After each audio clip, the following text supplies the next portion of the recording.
केंद्रीय वित्त मंत्री निर्मला सीतारमण ने आज आम बजट पेश किया। करीब 35 लाख करोड़ के बजट में मूलभूत सुविधाओं पर जोर देने के साथ ही हेल्थ सेक्टर पर खास ध्यान दिया गया। इनकम टैक्स स्लैब में कोई बदलाव नहीं किया गया, तो वहीं आम लोगों की जरूरत के सामान कुछ सस्ते हुए तो कुछ महंगे। Honorable Speaker, I present the budget for the year 2021-2022. केंद्रीय वित्त मंत्री निर्मला सीतारमण ने वित्तीय वर्ष 2021-22 का आम बजट लोकसभा में पेश किया। लगभग 35 लाख करोड़ के इस बजट में हेल्थ और इंफ्रास्ट्रक्चर पर जोर देने के साथ ही हर तबके का ख्याल रखने की कोशिश की गई है। कोविड काल में पहली बार पेपरलेस बजट पेश किया गया। सीतारमण ने अपना तीसरा बजट पेश किया। बजट में हेल्थ सिस्टम पर विशेष ध्यान दिया गया है। हेल्थ केयर के लिए 2,23,000 करोड़ रुपए आवंटित किए गए हैं, जो पिछले बजट से 137% ज्यादा है। 17 नए पब्लिक हेल्थ यूनिट शुरू किए जाएंगे।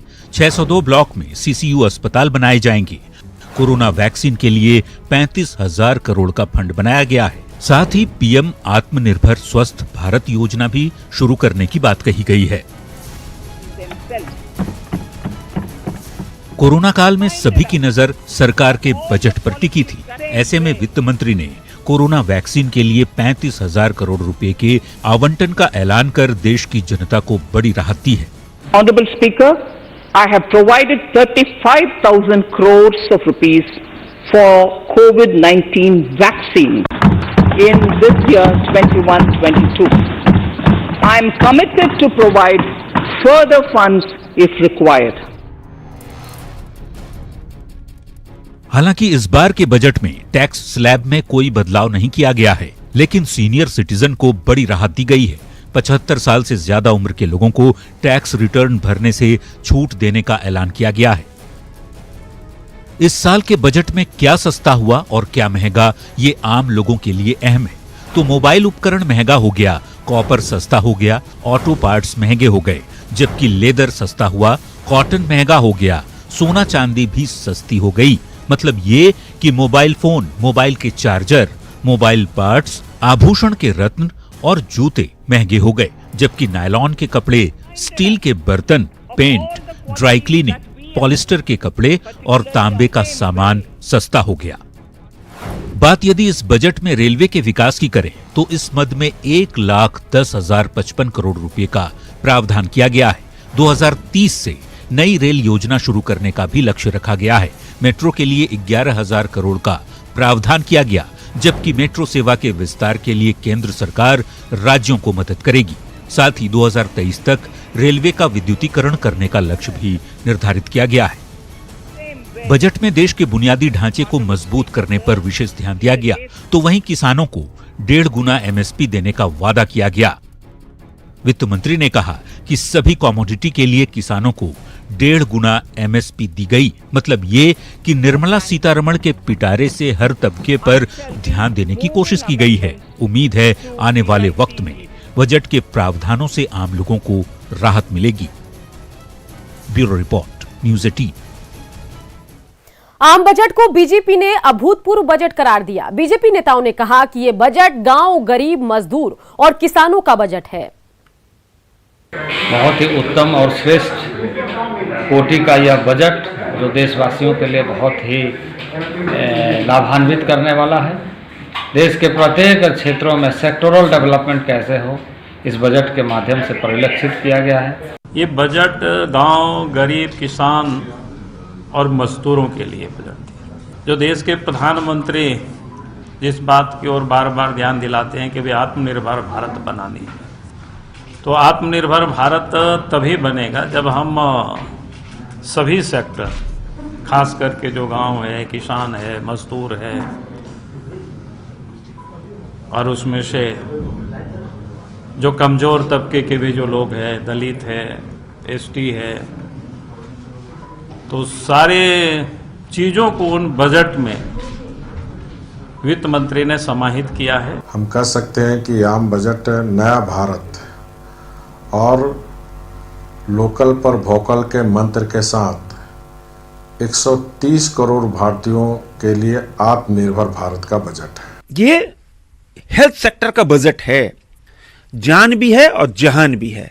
जान बचाने के लिए हेल्थ इज वेल्थ को लेकर जो बजट आया या भूतपूर्व बजट है, और कहते हैं स्वास्थ्य, किसान, मजदूर, युवाओं का यह बजट है।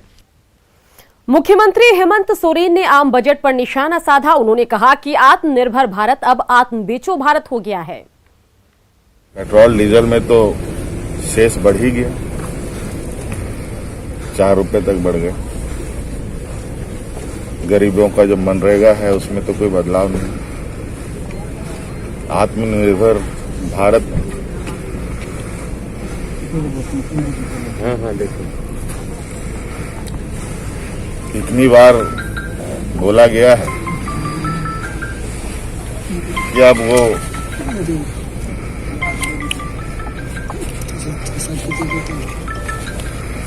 आत्म बेचो भारत सा हो गया। जेएमएम और कांग्रेस ने आम बजट पर निराशा जताई। प्रदेश कांग्रेस के कार्यकारी अध्यक्ष राजेश ठाकुर ने इसे उद्योगपतियों का बजट करार दिया है।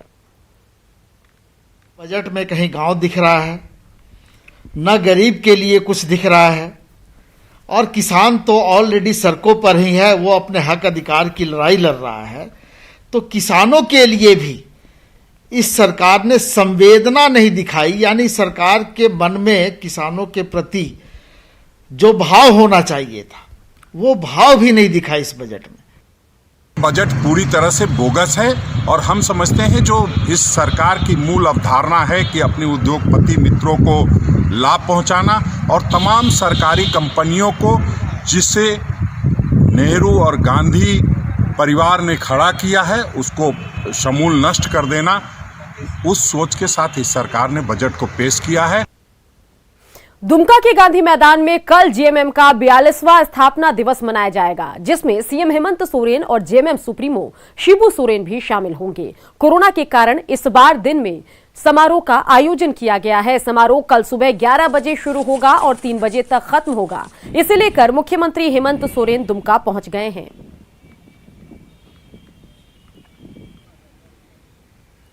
तो तस्वीरें तो आपको दिखा रहे हैं जहां कल जेएमएम का स्थापना दिवस मनाया जाएगा और मुख्यमंत्री जो हैं वो दुमका पहुंच चुके हैं। जनरली ये कार्यक्रम जो है शाम के वक्त होता था, लेकिन कोरोना त्रासदी को देखते हुए सुबह 11 बजे कार्यक्रम का समय तय है। सिमडेगा पुलिस ने जाली नोट छापने के एक बड़े गिरोह का पर्दाफाश किया है। बोलवा थाना क्षेत्र से वाहन चेकिंग के दौरान 3,21,900 रुपए के जाली नोट के साथ प्रदीप नामक युवक को गिरफ्तार किया गया, जिसके बाद प्रदीप की निशानदेही पर छत्तीसगढ़ से 2 और सिमडेगा से 1 युवक को गिरफ्तार किया गया। आरोपियों के पास से आधे छपे नोट और नोट प्रिंट करने वाली मशीन बरामद की गई है।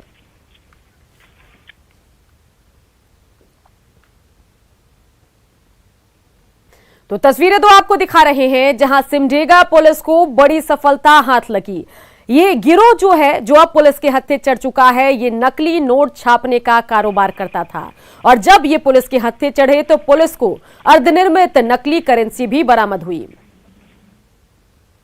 और हेरा फेरी में संलिप्त शातिर गिरोह का पर्दाफाश किया है। हुआ यूं कि अपराधियों की धरपकड़ के लिए हम लगातार वाहन चेकिंग लगाते हैं। थाना प्रभारी ने अपने नेतृत्व में अपने अन्य बलों के साथ चेकिंग लगाया। एक व्यक्ति जो संदेह की हालत में था बैग लेकर आता दिखाई दिया। रोकने पर भागा और उसे पुलिस ने धर दबोचा। पूछने पर बताया प्रदीप मांझी हैं। तलाशी लेने पर उसके पैंट और बैग से रकम, एक मोटी रकम, पॉकेट से 6,700 रुपये और बैग से 3,02,900 रुपये बरामद किए गए।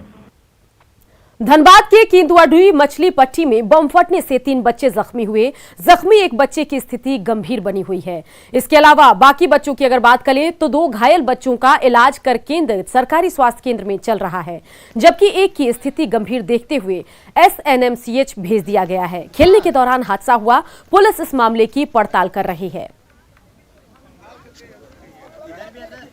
यहाँ पर है भैया, इधर भी है, ये जो है ना।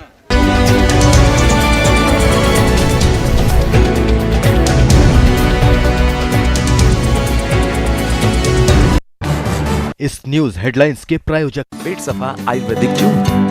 पेट सफा, हर रोग दफा।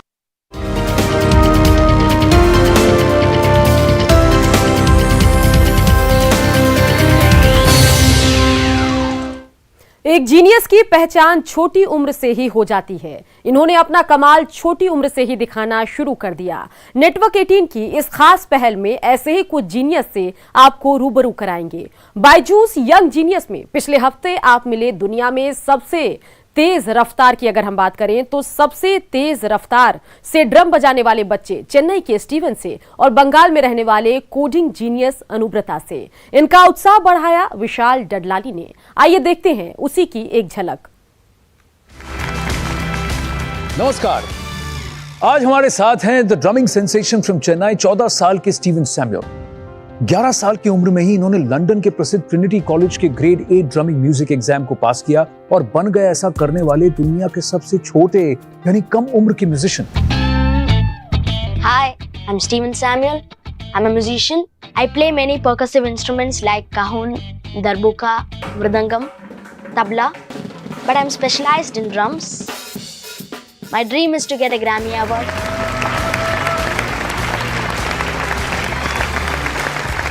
It's an honor and a pleasure to be here. देखिए, pleasure. Sit, please.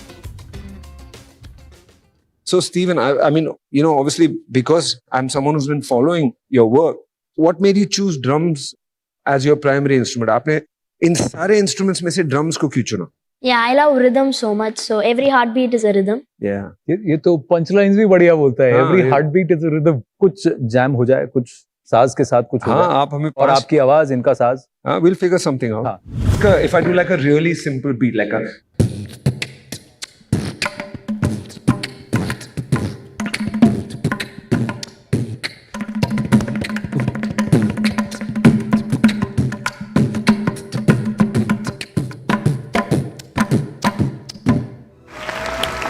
yeah, baby.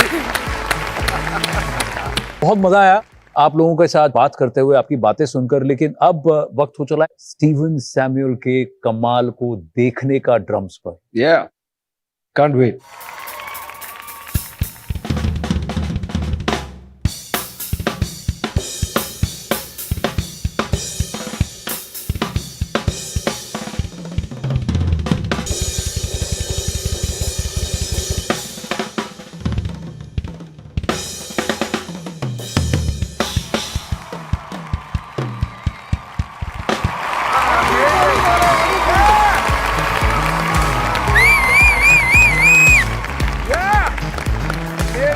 आइए मिलते हैं बंगाल के अलीपुर द्वार से 10 साल के अनुब्रता सरकार से। मेरा नाम अनुब्रता सरकार है। मैं 5th ग्रेड में पढ़ता हूँ। I am from West Bengal Alipurduar and I am a self taught coder.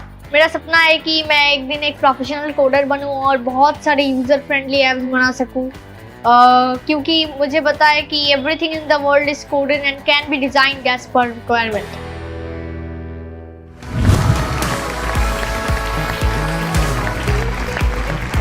Elbow greeting. आइए बैठिए। Welcome to Byju's young genius. 9 apps Google Play Store पे इनके ऑलरेडी अप्रूव हो चुके हैं। वाला है, एक और आने वाला है, तो 10 on 10 हो गए। तो अब आप हमारे दर्शकों को बताइए कि आपका एक ऐप जो कि आप दिखाना चाहते हैं। Sir, police alert. सो यहाँ पे 3 सेकंड में स्क्रीन पे नेविगेट होगा। हाँ। तो टिप्स देता हो कि keep the location on for better sensing and automatic message. You can call police from here. There are panic buttons, alarm on and alarm off. So you can message police from here. You have to fill this empty boxes and you can message police. And one more feature, that is automatic message to police. If you click on this button, so you don't need to fill these boxes. It will automatically sense your location and it will send to police.